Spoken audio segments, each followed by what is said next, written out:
Hi, everyone. Thanks for joining us on another Max webinar. I know I'm a new face to this YouTube channel, so I'll go ahead and introduce myself. I'm Joey Hinkle, and I joined MaxWeb back in April as a VP of Sales. And today we're joined by Joe Adonna from Outbrain. Joe, you want to go ahead and introduce yourself? Yeah, what's going on? I'm happy you joined MaxWeb, Joey. I know we've been kind of friends in the industry for a little bit now. I'm with Outbrain. I've been here for a little bit over 7.5 years. I started off as a junior account manager, helping a lot of the largest performance buyers, political buyers see success on the network. And now I lead our global sales team focused on performance buyers. So anything from affiliate, direct response advertiser, search arbitrage, content arbitrage globally. So that's our team. And yeah, excited to be here, man. Thanks for having me.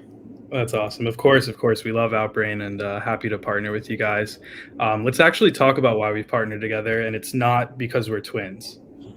I know. When I showed up and the video recording started, I saw mustache, glasses, black shirt. I was like, that's the epitome of a media buyer, affiliate marketer outfit. I feel like you go to the conferences and stuff, and it's almost embarrassing how many people are wearing black T-shirts. But it's just it's a uniform, right? Yeah. No, we got to fit the part, you know? Yeah. 100%. 100%. But yeah, no. So MaxWeb and Outbrain have partnered together because obviously native traffic works really well on our offers. We're all in on VSLs. And I kind of want to start this off by asking you, Joe, why do you think native traffic works so well on VSLs? It's a good question. I think mainly it's a type of format, just native in general. You know, Outbrain's not the only company out there. There's a bunch of them. But when you think about reading an article online, you're trying to learn something, you're in that mindset of, hey, I'm here to get educated. And I think when VSLs are in these native units, people click on them and are kind of, they might be on their couch, on their laptop, or they might be on their phone reading an article. Like they're not looking just to skip the commercial and when they're on TV or something like that, or skip an ad on YouTube and kind of watch their content. They're within content. They're looking to continue consuming that content. I think once they land on the VSL, it's engaging. I mean, you guys know probably more than I do by seeing the amount of offers that come through, how those videos look, and what those first 10, 15 seconds, how they capture an audience. Mm-hmm. I think that works really well when you're bringing people from content to content, and especially with an older audience. You know, Outbrain specifically, we've always skewed 55-year-old plus. They have more time on their hands. Like I think about when I'm 55, I want to be retired, sitting back on a couch, not doing anything during the day. So I have time to watch a 45-minute video. And when you talk about health concerns and an older demo, that's exactly where Outbrain folds into the mix. I think that's why a lot of the MaxWeb offers and VSLs in general tend to perform well, because the audience just aligns pretty seamlessly from my perspective. Yeah, couldn't agree more. I mean, naturally, when people are scrolling through these articles and reading, they're engaged. When they click into one of these funnels, they remain engaged, and then the video hooks them in, sells them, and leads to conversions. Yeah, I think so many people just care about health too nowadays. Like if I look at our top offers report on Outbrain, like we get a readout of every single week what the previous week's top spending offers were. And 75% of the weeks, it's dominated by health offers and VSLs. Of course, we see a lot of other things like lead gen and e-com and stuff. But yeah, it's just for years. I've been here 7.5 years, I swear.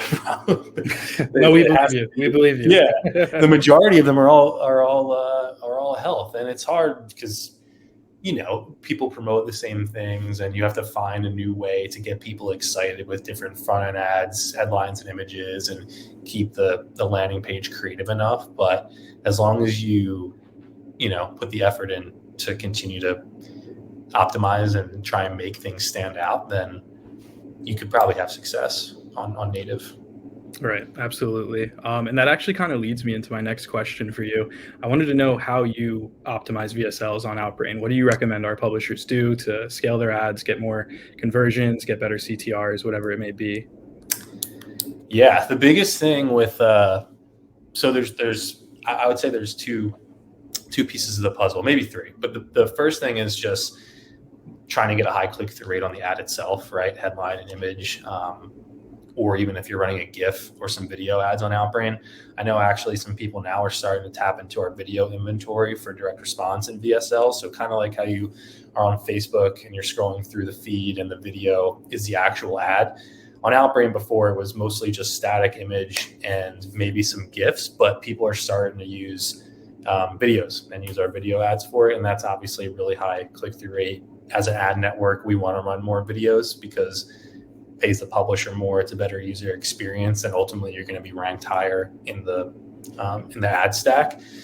So I would think about just continually A/B testing creatives. Like it's the biggest thing. I know that's kind of a no-brainer, but I've seen people use AI like ChatGPT and also the AI image generation things like Midjourney. You can pay $10 a month. Like I've even played around with that, but you literally can run a couple $100 a day and A/B test so many different front-end creatives and try and have a good CTR. And that's what, myself and the account management team can help kind of give perspective on where you're ranking in terms of click-through rate. And obviously the higher click-through rate goes up, the less you have to pay for your clicks. You're getting more efficient, right? So A/B testing all those different things from the front end using AI has been something kind of cool. And then once they actually get to the landing page, again, same thing, people using ChatGPT to rewrite pre-landers and pre-sales before they actually get to the VSL. I think that has really taken off because it's less work, right? You don't necessarily need to hire the copywriter and pay them or why would you? And you don't have to. I know there's got to be some type of human element, but I think I think people are starting to use it more and more. And those are the two biggest things from a creative perspective. The only other thing from like an optimization standpoint is being able to look at your publishers and your sections. That's every single native network. It's no surprise to anyone probably listening to this, but it really comes down to the traffic and where you're getting it from. And you can actually have different conversion points on any type of native network, like a purchase, a click-through.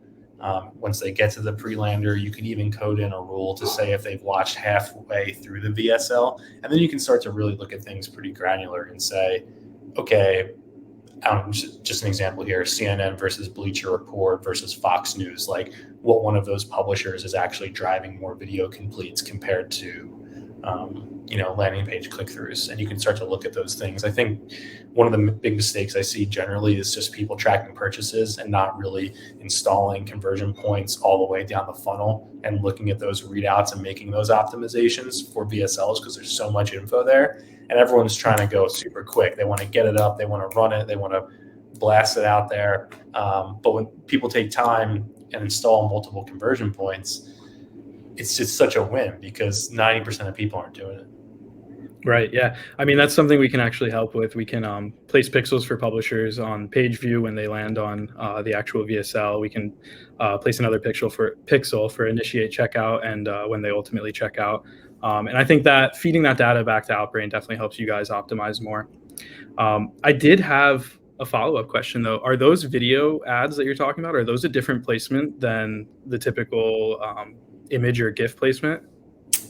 They still lie within the footer of an article. So it's not like they're directly in the article, but it's like the first placement that you're going to see when the article ends. You probably notice this if any of you guys have done spying or just literally read an article in your everyday life on Fox or CNN, regardless of your political spectrum.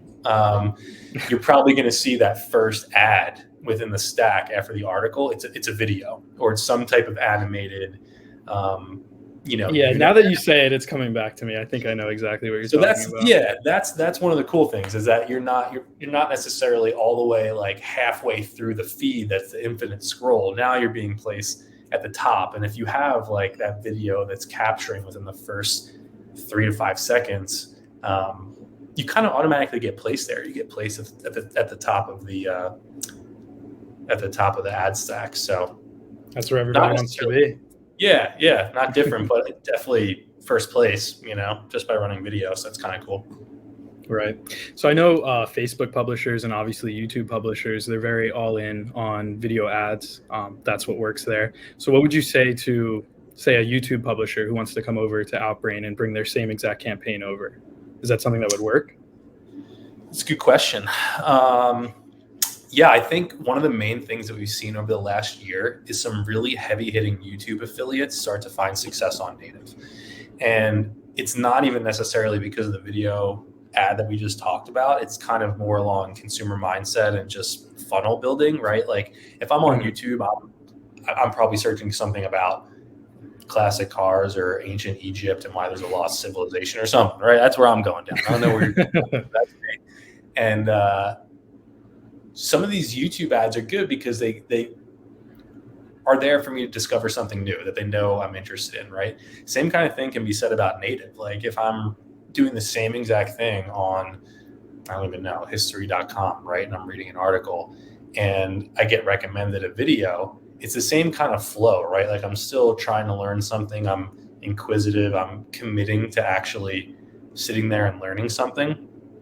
So what we've seen is some of these really big YouTube affiliates start to scale on native because they can kind of mirror the same exact funnel, maybe with a little bit of change from a pre-lander perspective or even an ad, since you're not running that like traditional YouTube video ad. It might be a GIF, a static, or maybe the new video asset we talked about. But yeah, generally it seems like that funnel works better than like a Facebook funnel. Like when people in the beginning of native, people were just trying to say, well, this is approved on Facebook and it's scaling on Facebook, so I'm just going to port it over to native with the same creative, same funnel. Why didn't it work? I know. So I don't know if that, like, if I had to lean one way, I think like YouTube funnels are going to work better on native comparatively to Facebook or even TikTok funnels.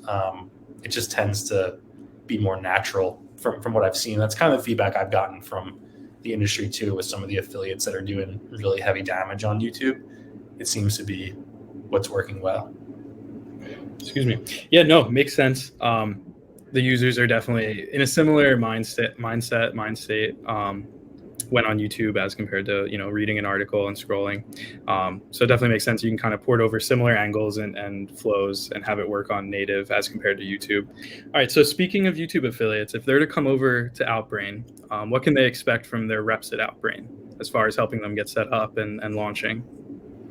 So the good thing is now, and one of the reasons we're kind of doing this podcast in a timely manner is because we reorged internally at Outbrain to put all performance advertisers under one umbrella. So what somebody can expect when they come over is that they have a dedicated team that knows exactly how affiliates and direct response want to operate and run. And within there, we have agency style accounts, just like you would have on Facebook, that kind of give you access to a little bit more advanced tools than you would if you were to just sign up for yourself through a self-serve account. And this is one of the biggest hangups I hear all the time is like, and I see it on STM forum, and I've talked to people and they're like, oh, I tried to work with Outbrain and I created an account and I never knew why my ads were rejected. Or I was on all these publishers and I couldn't block enough. And I hear like it's definitely a pain point, people coming through self-serve. But if people are interested in working with our team, I'm available, can take it and go through the right cadence and get you to the right person. But essentially on that agency account, you have a sales rep and an account manager. So 2 layers of support, right? 4 different eyes, 1, 2, 3, 4 different eyes on the account, which is great. We're all on Skype, Telegram, Slack, like whatever instant messaging service that you prefer these days, which I think is another kind of unique thing for our world. Within that, there's also priority compliance review. So making sure that we give a list of bullets of exactly what needs to be changed, exactly what needs to be edited, especially in this health VSL world and pre-lander. We like to get as aggressive as possible. So that priority still compliant. Yeah, yeah, but still compliant. So we help there. And then just other things like the publisher listing, like we said, making sure we default to the correct publisher list. Within the last couple of weeks, we actually released a new version of that, which I think is interesting here to talk about. We released Yeah, just making one specific for health VSLs, one specific for e-com products like tech gadgets and things like that, and one for lead gen. So when you think about it, all different sites are going to convert differently depending on what vertical people are promoting or what the actual goal is. So we pulled a big report over the last year, going back to Q1 of 2022, looked at the top publishers and sections for health VSL conversions and quality. So looking at average order values, and those are now on their own specific list to start off a campaign. And that's huge because now you're not spraying and praying to different push notifications and things that we know aren't really going to convert well. And that's only available from talking to someone. Like, you can't sign up through the Outbrain self-serve and get that, unfortunately, but we can help you with that. So yeah, there's just a couple things like anything, just being in communication with people. And we want to talk to people. I think that's the difference too. Like, this is my only Outbrain pitch of the entire piece, even though this is my video, but feedback from people in the industry is we have the most responsive reps that want to work with people to figure their stuff out. Every single network has issues with performance, compliance, tech, tracking, all that type of stuff. We're not immune to any of that. But what we always hear is that we like working with you guys. We really do. And I think that's what you can expect from our team, especially now more than ever that we're doubling down in this world, in this vertical. So yeah, we would welcome everybody and we want to work with you. So yeah. No, that's awesome. It's so important. Customer service is so important.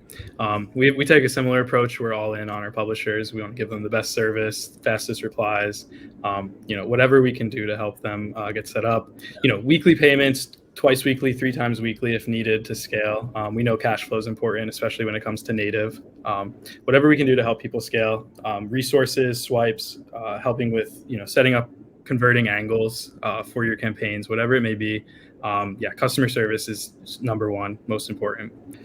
All right. So like you mentioned, you have to talk to someone at Outbrain. You have to talk to your rep to get on this special whitelist for, health VSLs in our situation, but there are also other ones for lead gen and e-com and all of that. So when talking to an Outbrain rep, let's provide some value here. What do you think are the best questions to ask to set you up for success? I just think you want to be sure that you're actually on that list, right? Like, you're coming in and you say, hey, I've heard there's specific publishers that I should be on.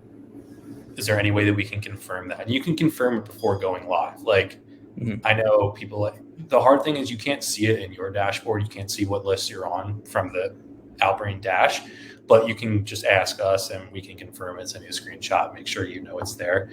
I think that is going to be really helpful. And then just being like, I always put myself in media buyer shoes and affiliate shoes of spending their own money and freaking out when things really aren't going the right way in the beginning and losing money.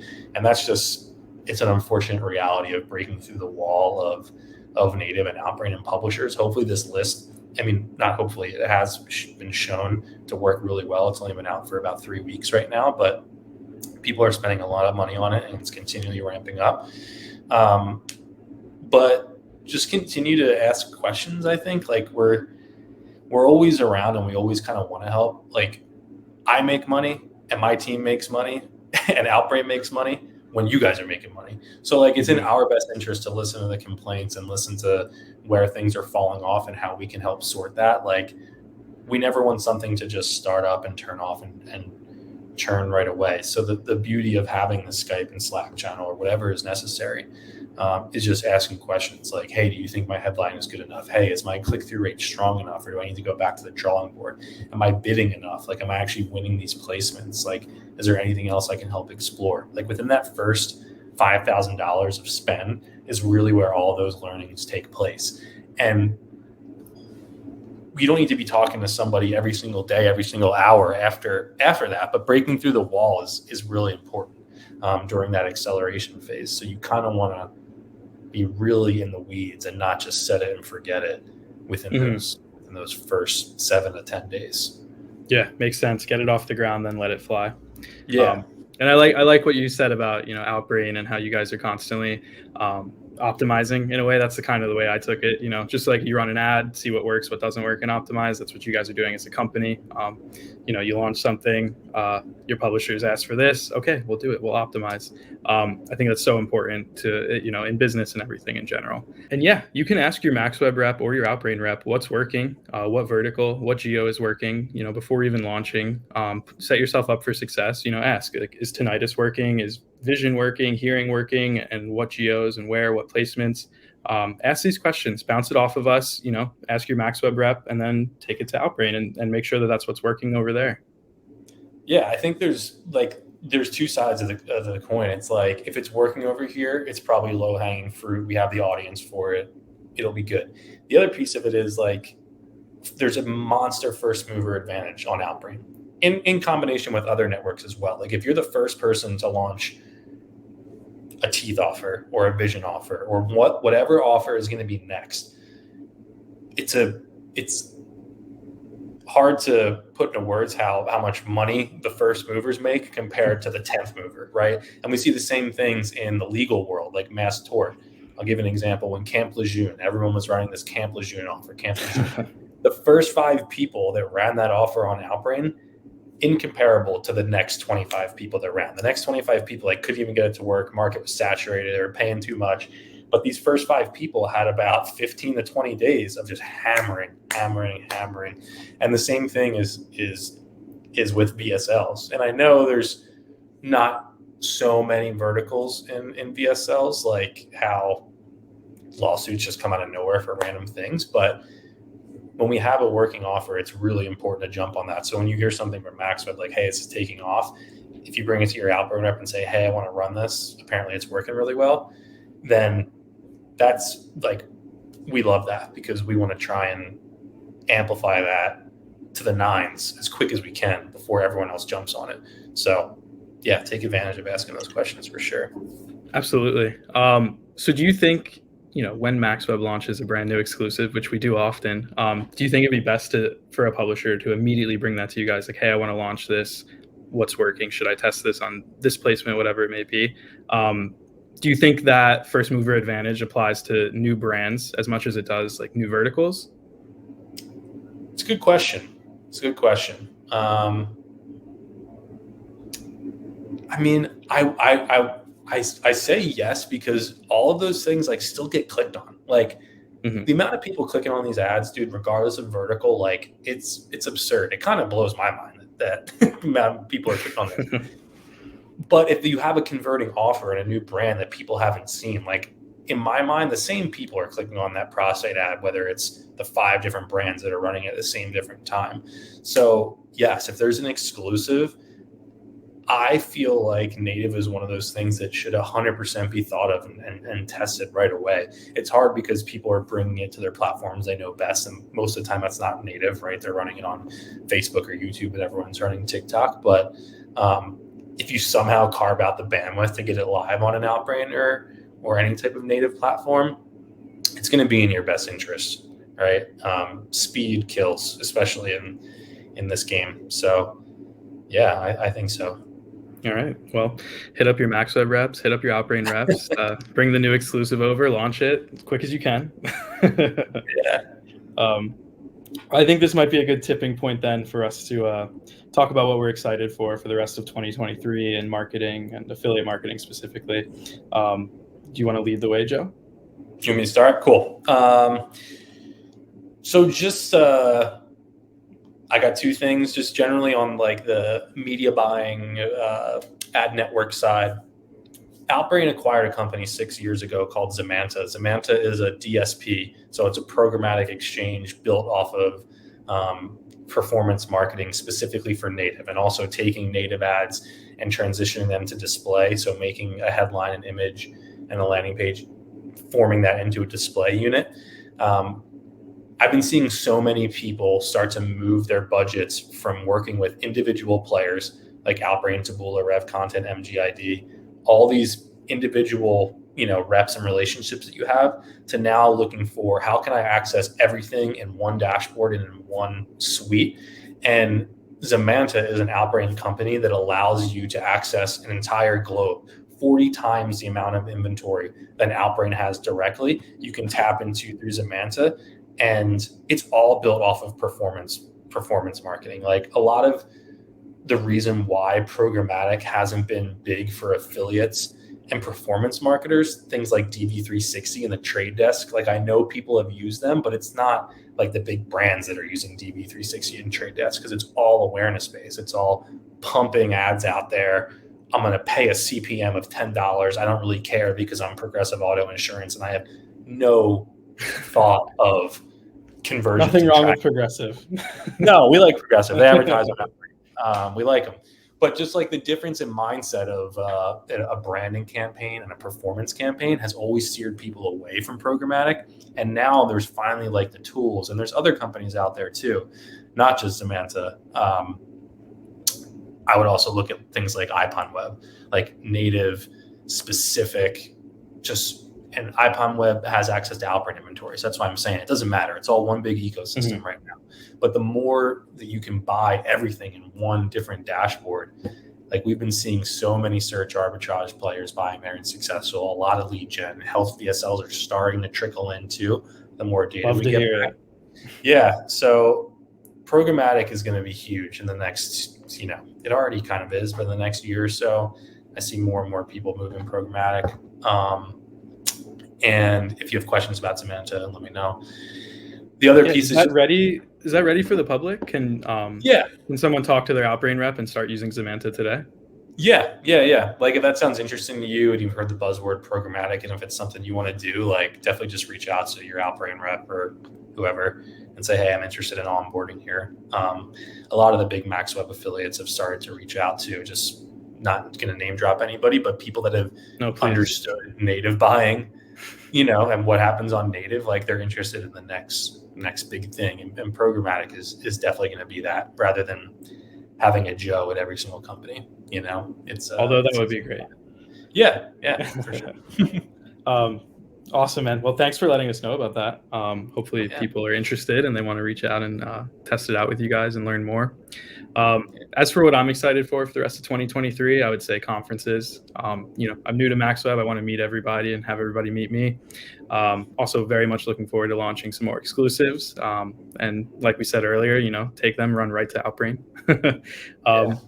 But just excited to, keep things moving and scaling over here. Do you think you're going to go to Barcelona or New York? Do you have any plans for any of the bigger ones coming up? Yeah, I know I'm going to be going to both of those. Cool. Most of the team at MaxWeb is actually going to Barcelona. So anybody watching, if it's before AWE and you want to meet up with us, let us know. And then a smaller portion of our team will be going to New York. Nice. Also very excited for that one. All right. I think it's a good point to call it. Joe, thank you so much for joining. Yeah, man. Thanks for having me. It was a blast. I like connecting with you, and this could be the first of many, maybe. So we'll see what happens. But anytime. First of many, and we'll keep the uniform going in the future. Yeah, absolutely. When I get it pressed and ironed out right after this. Awesome. Well, thanks again. Hope everybody watching enjoyed and gained some valuable insights from us. We'll do many more of these in the future. Cool. Right on. Thanks, guys. Bye.